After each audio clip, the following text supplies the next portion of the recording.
Hello and welcome to your family UP exams वाला। कैसे हैं आप सभी? मेरी आवाज़ आपको आ रही होगी और मैं आपको दिखाई दे रहा हूँगा। मेरा नाम है अरुण और मैं आप सभी लोगों के बीच में हाजिर हूँ आज वीकली करंट अफेयर लेकर। आप जानते हैं कि ये वीकली करंट अफेयर आपके लिए एक तरह ब्रह्मास्त्र का कार्य करता है। यदि आपने रेगुलर करंट अफेयर की क्लासेस नहीं ली हैं, रेगुलर करंट अफेयर्स की क्लास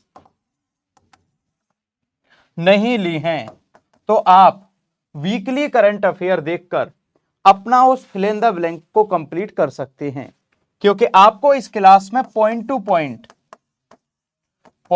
पॉइंट केवल और केवल क्वेश्चन और आंसर के फॉर्मेट में सीधे के सीधे 7 दिनों के करंट अफेयर को कंठस्थ करवाया जाता है। प्यारे बच्चों, इस क्लास को जल्दी से लाइक कर दीजिए, चैनल पर नए हैं तो सब्सक्राइब कर लीजिए और आप सभी को, आपके परिवार को, आपके सखा सहेलियों को, सभी को गणतंत्र दिवस की हार्दिक शुभकामनाएं। पूरा भारत आज 76वां 76 रिपब्लिक डे सेलिब्रेट कर रहा है। इस उपलक्ष्य में हम पूरी दुनिया के सामने अपनी शक्ति का प्रदर्शन कर रहे हैं दिल्ली में। आप सभी को अपने भारतवर्ष के इस 76वें गणतंत्र दिवस की हार्दिक शुभकामनाएं। तो एक बार जल्दी से कमेंट करके बताइए, 76वें गणतंत्र दिवस के मुख्य अतिथि कौन हैं?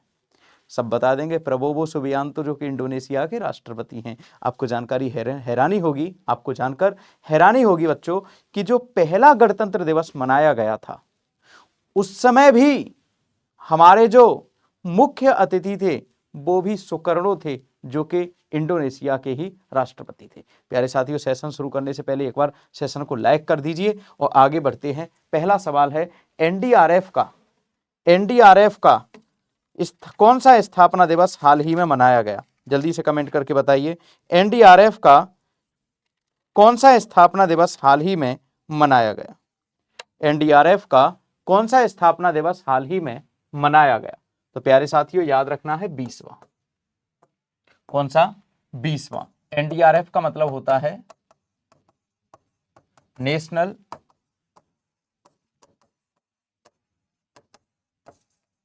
Disaster response force. भारत के लोकपाल का प्रथम स्थापना दिवस कब मनाया गया? तो बेटा याद रखना, 16 जनवरी को। अन्ना आंदोलन से लोकपाल की उत्पत्ति हुई थी, गठन हुआ था, लोकपाल अधिनियम आया। लोकपाल अधिनियम आने के बाद आपको कमेंट करके बताना है कि वर्तमान में भारत के लोकपाल कौन है। मैंने रेगुलर क्लासेस में आपको खूब डीप और डिटेल में पढ़ाया है। ये रोज सुबह 7 बजे हमारा करंट अफेयर होता है, इस पे भी देखने के लिए सभी बच्चे आया करिए। आईएमएफ ने, इंटरनेशनल मॉनिटरी फंड ने, इंटरनेशनल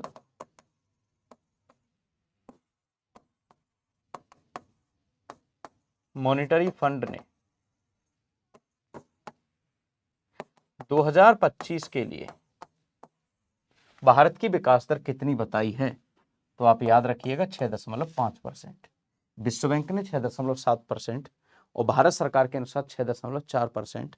अभी आपके आगे आने वाले समय में आपको पता चलेगा, मूडीज ने बताई है 6.7%, फिक्की ने 6.4% विकास दर बताई है। अगर हम बात करें किस अंतरिक्ष एजेंसी ने पहली बार अंतरिक्ष में काली आंख वाली मटर का अंकुरण किया, तो क्रॉप्स मिशन है हमारा, और हमारी अंतरिक्ष एजेंसी का नाम है ISRO, Indian Space Research Organisation. Indian Space Research Organisation, Indian Space Research Organisation. अगला है, बीसीसीआई का नया लोकपाल किसे नियुक्त किया गया? तो याद रखिए, अरुण मिश्रा को। किसको? अरुण मिश्रा को। लोकपाल मतलब जो भ्रष्टाचार की जांच करेगा या फिर बाकी की चीजों की जांच करेगा, है ना, कि कहां से कितना रुपया आया, कितना गया, कहीं कोई बहुत बड़ा भ्रष्टाचार। क्योंकि हमारा जो बीसीसीआई है ना, ये दुनिया का सबसे अमीर बोर्ड है और अमीर बोर्ड में 10-20 करोड़ रुपए तो पता ही नहीं चलेंगे कहाँ चले गए। तो उस हिसाब किताब का, लेखा जोखा का ब्यौरा रखने के लिए हमारे जो अरुण मिश्रा जी हैं, न्यायमूर्ति हैं, ये पुराने पूर्व न्यायमूर्ति अरुण मिश्रा जी के लोकपाल नियुक्त कर दिया गया है। देवजीत सैकिया, प्रभजीत सिंह भाटिया, सितांशु कोटक को तो सहायक बल्लेबाजी कोच नियुक्त किया गया सितांशु कोटक को। इसके अलावा कोषाध्यक्ष हैं प्रभतेज सिंह भाटिया, और आपको बताना है देवजीत सिंह सैकिया कौन नियुक्त हुए जयशाह के बाद। तो आपको याद रखना है जयशाह तो आईसीसी के अध्यक्ष बन चुके हैं, तो उनके स्थान पर सचिव का जो पद खाली था उस पर भारतीय जो क्रिकेट कंट्रोल बोर्ड है बीसीसीआई है, इसके जो सचिव हैं वो देवजीत सैकिया बन चुके हैं। प्यारे दोस्त याद रखना, सचिव, सहायक बल्लेबाजी कोच,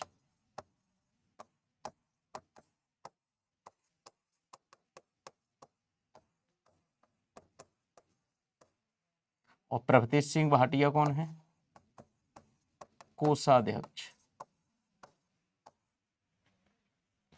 फिक्की ने वर्ष 2024-25 के लिए भारत की विकास दर बेटा 6.4% बता दी। अगला प्रश्न, दुनिया की सबसे खतरनाक मकड़ी बिग बॉय की खोज कहां हुई? ऑस्ट्रेलिया में। बेटा ऑस्ट्रेलिया में विश्व की सबसे लंबी प्रवाल भित्ति भी है, विश्व की सबसे लंबी प्रवाल भित्ति भी है, उसका नाम है ग्रेट बैरियर रीफ। ऑस्ट्रेलिया में राइट टू डिस्कनेक्ट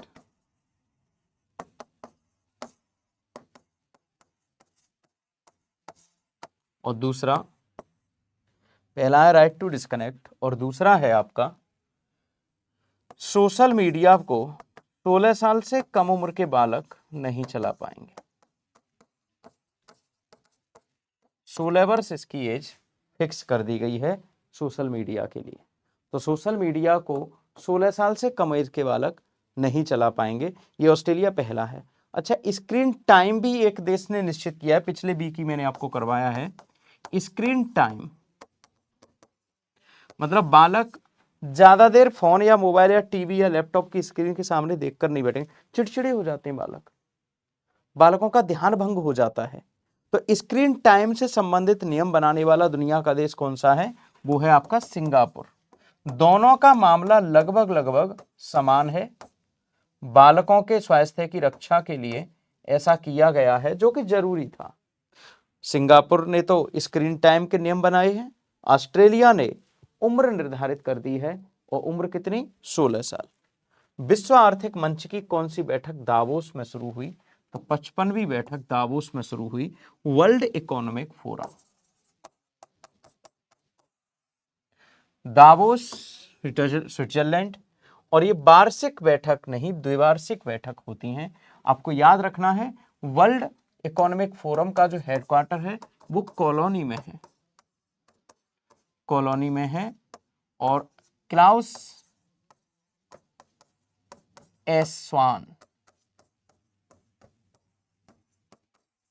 और क्लाउस एस स्वान WEF headquarter colony Klaus S स्वान, और 1971 में इसका 1971 में इसकी स्थापना हुई थी। हर साल मीटिंग कहाँ होती है? दावोस में।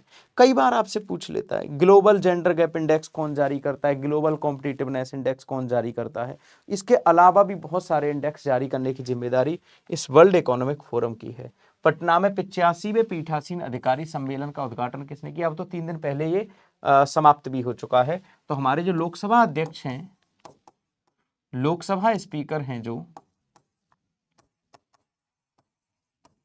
ओम बिरला जी, 18वीं लोकसभा के स्पीकर हैं, इन्होंने इसका प्रेसिडिंग ऑफिसर्स कॉन्फ्रेंस का पटना में उद्घाटन किया।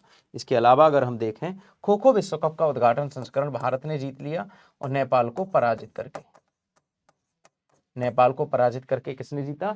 भारत ने। आपको कमेंट बॉक्स में कमेंट करके बताना है भारत की पुरुष और महिला टीमों के कप्तानों के नाम क्या है, क्योंकि काम का पहली बात है पहला ही विश्व कप था खो खो का, पहला ही विश्व कप भारत में आयोजित हुआ। इसका ब्रांड एम्बेसडर सलमान खान था। नीली और हरे रंग की 2 ट्रॉफी थी, एक महिलाओं की टीम और एक पुरुषों की टीम। महिला और पुरुषों ने दोनों ही ने ही खो खो के विश्व कप को जीत लिया, दोनों ने नेपाल को ही हराया। पूरे टूर्नामेंट में नेपाल ही एकमात्र ऐसी टीम है जिसके हारने का अंतराल 50 से कम रहा है, वरना सभी टीमों को भारत ने 50 अंकों से ऊपर से ही हराया है, 50 अंकों से। हाल ही में वर्जिन नारियल को जीआई टैग दिया गया है, किस क्षेत्र से संबंधित है? मोदी जी ने अपने मन की बात कार्यक्रम में इसका उल्लेख किया था। यह अंडमान से संबंधित है वर्जिन नारियल। 2004 में पहली बार दार्जिलिंग की चाय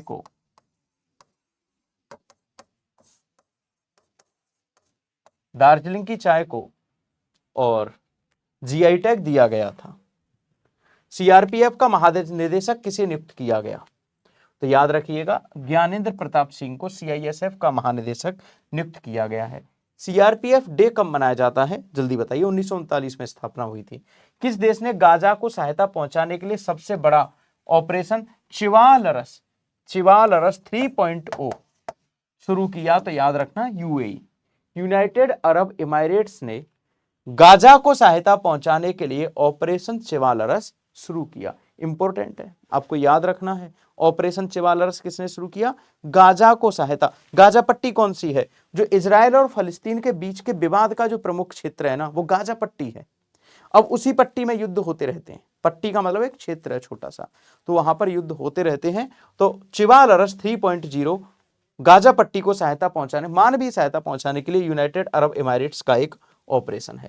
आजादी के बाद यूसीसी यूनिफॉर्म सिविल कोड लागू करने वाला भारत का पहला राज्य कौन सा है? उत्तराखंड। गोवा में तो पहले से ही लागू है, आजादी से पहले से ही लागू है। तो गोवा में तो पहले से ही लागू है, गोवा तो पहला राज्य है।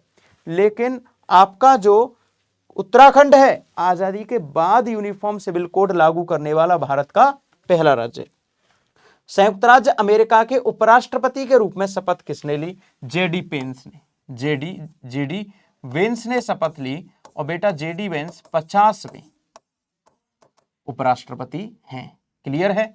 ये तुलसी गेबार्ड तो सीआईए से संबंधित है। सूजी वेल्स तो वॉशिंगटन डीसी का जो व्हाइट हाउस है वहां की चीफ ऑफ स्टाफ है, पहली महिला चीफ ऑफ स्टाफ। ये पराजित हो गई थी। अमेरिका के जो 47वें राष्ट्रपति पद के चुनाव थे उसमें कमला हैरिस को हराकर ट्रंप महोदय वहां के राष्ट्रपति बने। और 20 जनवरी को इन्होंने शपथ भी ले ली। किसने? ट्रंप ने। द वर्ल्ड आफ्टर गाजा के लेखक हैं पंकज मिश्रा। कौन है बेटा? Pankaj Mishra. The world after Gaza के लेखक पंकज मिश्रा। अगला प्रश्न, क्रेडिट रेटिंग एजेंसी मूडीज ने वित्त वर्ष 2025 के लिए भारत की विकास दर कितनी संशोधित की? What is the India's revised growth rate for financial year 2025 as per Moody's credit rating agency? Then the growth rate will be 7%, है ना? कौन सी? 7%। देखो, आपसे कहे कि बिग 3 किसको कहा जाता है, तो 3 बड़ी जो क्रेडिट रेटिंग एजेंसी हैं, 3 बड़ी क्रेडिट रेटिंग एजेंसी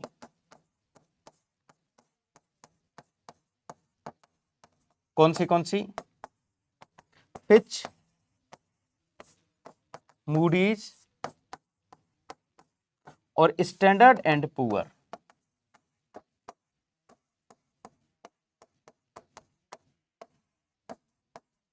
इन तीनों को बिग 3 के नाम से जाना जाता है। ये तीनों ही बढ़िया क्रेडिट रेटिंग एजेंसी हैं।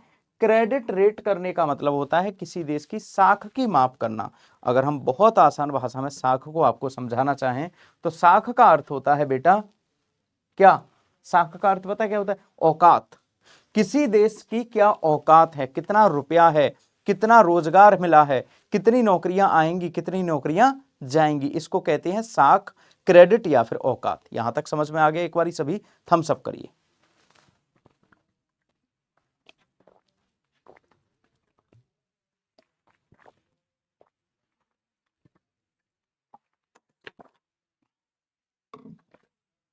पूर्वी भारत की प्रथम खगोलीय वेधशाला का उद्घाटन कहां किया गया?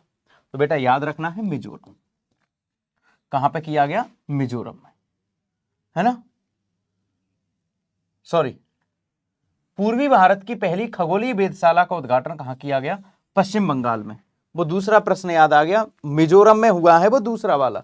पूर्वोत्तर का पहला राज्य जिसने कि स्वामित्व योजना के कार्ड बांट दिए। अब यहां लिख मेघालय रहा है, लेकिन होता है ना कि जब गलती होती है, जब गलती होनी होती है ना, तो आप कितनी भी कोशिश कर लो गलती हो जाती है। किस्मत जब खराब होती है ना, तो ऊंट पर बैठे हुए को भी कुत्ता काट लेता है। तो यहाँ पर वही वाली कहानी हो गई कि मेरे दिमाग में था स्वामित्व योजना वाला क्वेश्चन पढ़ रहा हूँ, क्योंकि वो मिजोरम में लागू हुआ है, पहला पूर्वोत्तर का राज्य वो है। मुझे पता है इसका आंसर पश्चिम बंगाल है ना, पुरुलिया, यहाँ पर पुरुलिया में। और ये भी पता है कि पांचवी वेधशाला है, पांचवी वेधशाला है। लेकिन ना, हो गया तो हो गया। 19वां प्रश्न, किस राज्य ने लगातार पांचवी बार विजय हजारे ट्रॉफी जीती थी? तो कर्नाटक ने जीती है। विजय हजारे की कप्तानी में भारत ने पहला टेस्ट मैच जीता था इंग्लैंड को 8 रन और 1 पारी से हराकर 1952 में। याद रखना है आपको, विजय हजारे भारतीय टेस्ट टीम के कप्तान थे उस समय जब भारत ने पहला टेस्ट मैच जीता था।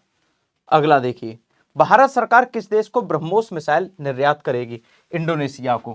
पहला देश था फिलीपींस और दूसरा देश है इंडोनेशिया। ब्रह्मोस मिसाइल का निर्माण भारत ने रूस के सहयोग से किया है। किसके सहयोग से?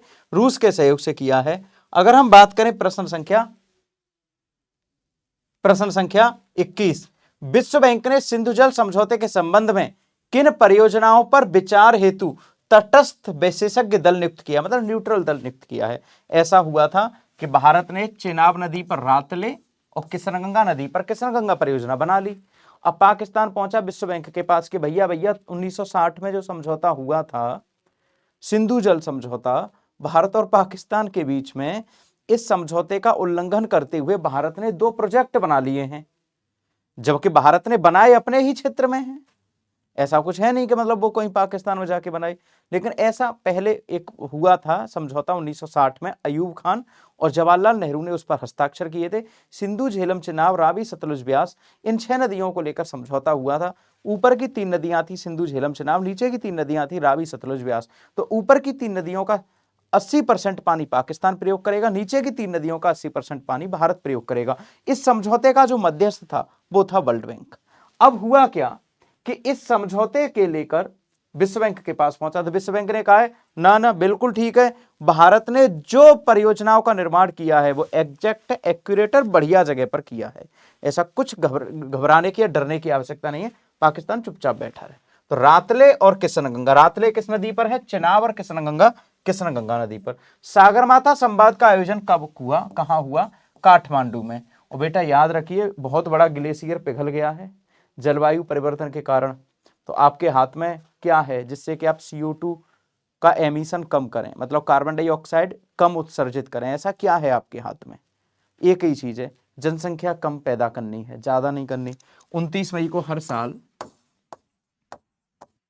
माउंट एवरेस्ट दिवस मनाया जाता है।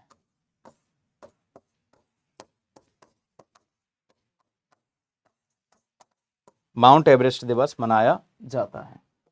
23, न्यायमूर्ति आलोक अलागे ने बॉम्बे हाईकोर्ट के मुख्य न्यायाधीश की शपथ ली। केरल के मुख्यमंत्री ने कवचम योजना वर्ल्ड बैंक के सहयोग से शुरू की। यह आपदा प्रबंधन प्रणाली है।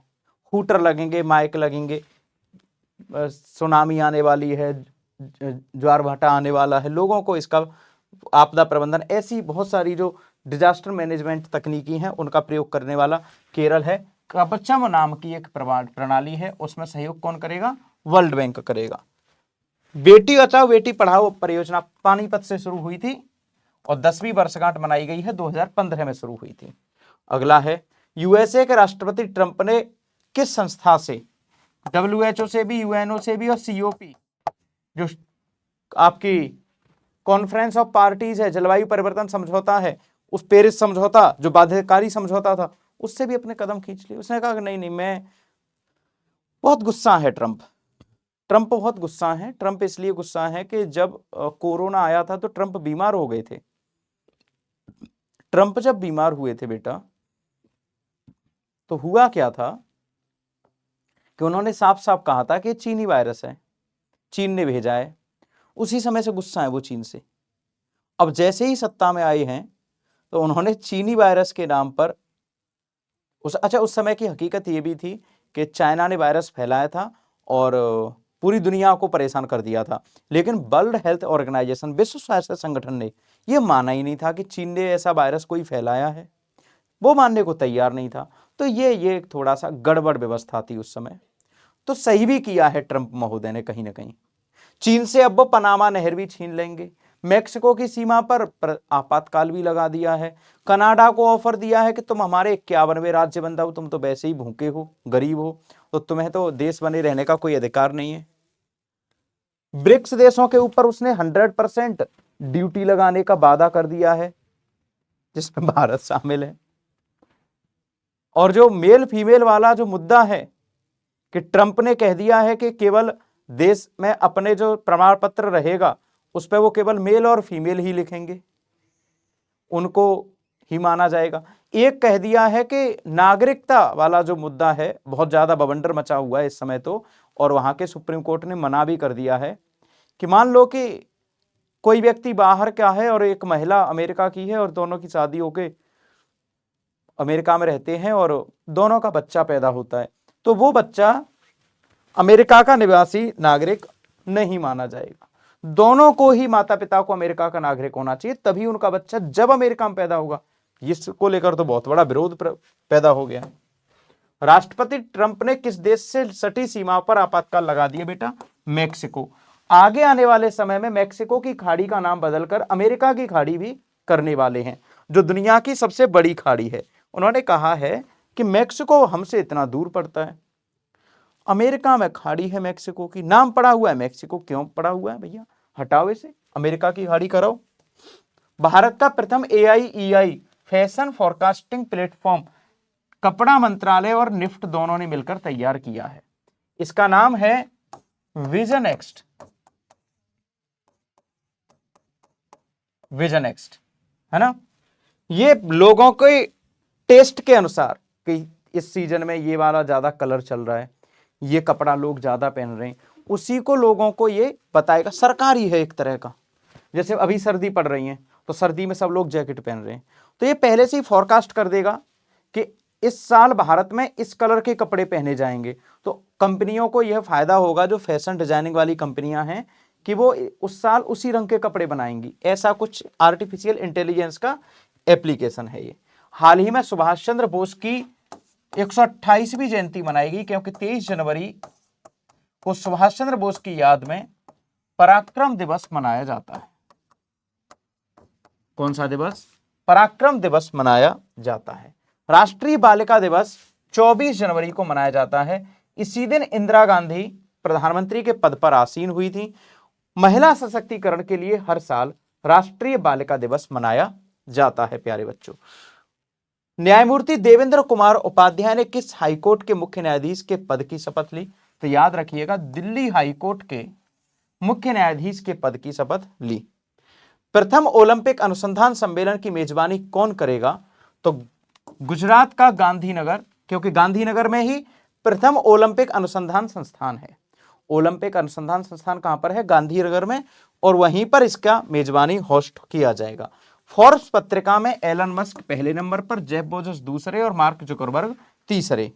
और मुझे लगता है कि एलन मस्क आगे आने वाले जब तक जीवित रहेंगे पहले नंबर पर ही रहेंगे, क्योंकि बिजनेस में दिमाग चाहिए होता है। मस्क के बराबर दिमाग मुझे नहीं लगता किसी के अंदर होगा। पिछले 4-5 साल से देख लो, एलन मस्क हर साल कुछ ना कुछ नया लेकर आते ही रहते हैं दुनिया के सामने, और ऐसा लेकर आते हैं जिसको दुनिया ले भी पाए, अफोर्ड भी कर पाए, और उनका रुपया, उनका बिजनेस चलता रहे। तो ऐसी जब चीजें दुनिया में आएंगी तो कौन नहीं खरीदेगा दोस्त। अगला प्रश्न, ट्राजन 155 तो प्रणाली जिसका निर्यात अर्मेनिया को किया जाएगा, भारत के किस देश के साथ मिलकर बनाई है? तो फ्रांस के साथ मिलकर। ट्राजन जो हमारी स्वदेशी तोप है, अर्मेनिया को देंगे। भारत की प्रथम एयर टैक्सी शून्य, नाम क्या है? शून्य, सरला एविएशन ने बनाई है।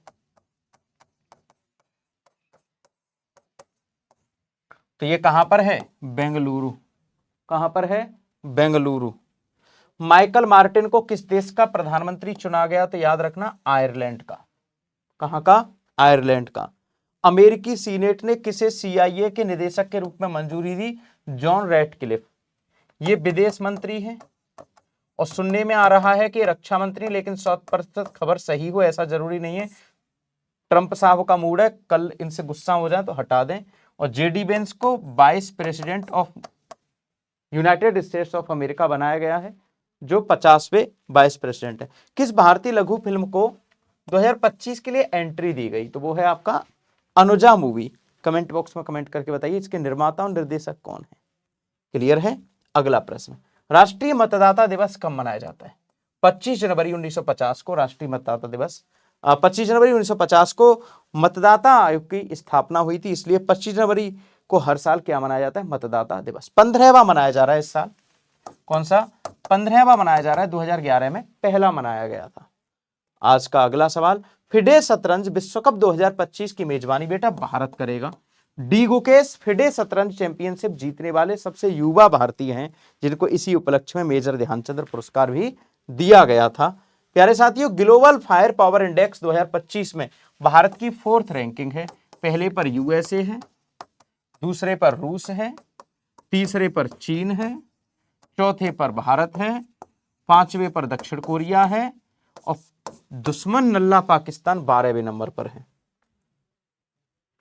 24 जनवरी 2025 को उत्तर प्रदेश का 76वां स्थापना दिवस मनाया गया। प्यारे साथियों, वैसे तो मैं आप लोगों को इस पूरे के पूरे सेशन की पीडीएफ कल या परसों से टेलीग्राम पर दे ही दूंगा, आपको उसका लिंक दे दिया करूंगा, तो वहां से आपको मिल जाएगी। लेकिन फिर भी मैं आपको सजेस्ट करूंगा कि आप हमारा एप्लीकेशन पीडब्ल्यू फिजिक्स वाला ऐप स्टोर से डाउनलोड कर लीजिए। ऐप स्टोर से जब आप डाउनलोड करोगे तो आपको कुछ नहीं करना, ऐसे गूगल खोलना है और पीडब्ल्यू लाइव पर जाना है आपको। ऐसे आपको किस पर जाना है? पीडब्ल्यू लाइव पर, गूगल पर, इंटरनेट पर।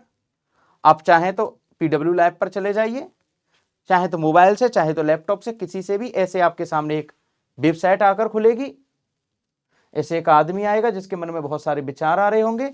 आप जैसे अंदर एंटर करोगे तो आपको वहां पर पता चलेगा कि यहां पर आपको बहुत सारे कोर्सेज प्राप्त हो रहे हैं।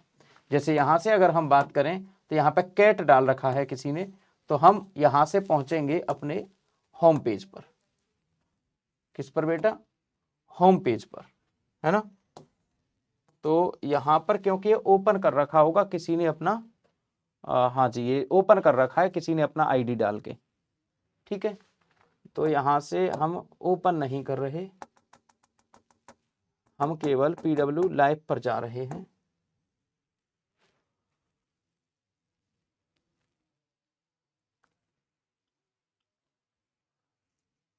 नहीं नहीं नहीं, ये किसी ने एमबीए वाला ओपन कर रखा है, तो आप वहां पे जाएंगे तो आपको मिलेगा, है ना।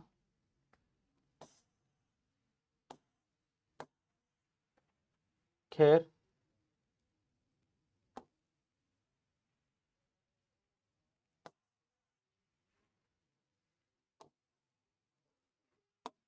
क्योंकि उन्होंने अपना ओपन कर रखा है इसलिए मैं अभी आपको दिखा पाने में असमर्थ हूं, लेकिन कोशिश करूंगा अगली बार मैं आपको प्रॉपर इसको दिखा पाऊं, ठीक है। तो अच्छे से रहिएगा, अपना ख्याल रखना, और कोई दिक्कत या परेशानी आए तो जरूर बात करेंगे। थैंक यू सो मच, बहुत बहुत धन्यवाद। Love you all. क्लास को लाइक शेयर, चैनल को सब्सक्राइब जरूर करें। धन्यवाद।